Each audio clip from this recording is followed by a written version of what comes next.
कर दें आप। क्यों चला रहे हैं इतनी तेज आखिर?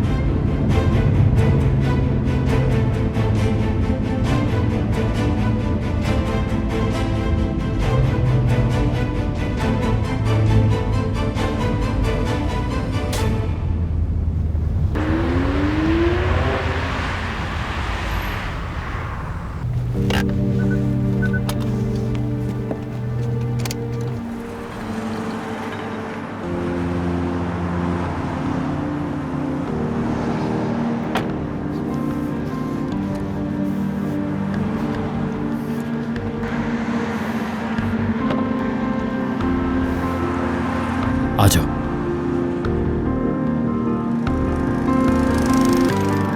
उतरो।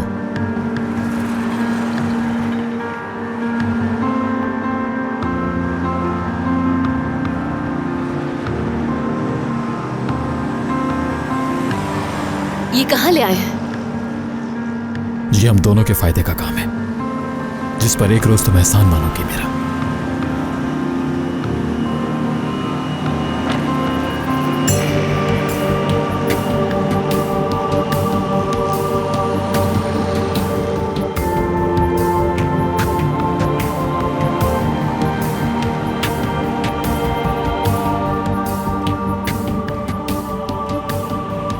ये सादिक साहब है।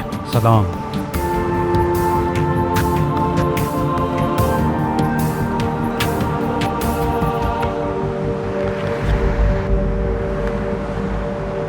इसमें जो रकम है तुम्हारे साल भर के अखराजात के लिए काफी होगी। और हाँ, अगर खत्म हो जाए तो मुझे फोन कर देना, मैं तुम्हें और पैसे भिजवा दूंगा। ये रखो और ऐश से जिंदगी जियो जाकर। अब हम कभी नहीं मिलेंगे, ठीक है? डैड को बता दूंगा कि तुम चली गई, क्योंकि तुम्हारी मर्जी नहीं थी, और उनके गुस्से को मैं बर्दाश्त कर लूंगा। सादिक साहब तुम्हें हिफाजत से तुम्हारे घर पहुंचा देंगे। अब कभी मेरे सामने मत आना, मेरी नजरों से दूर रहना हमेशा।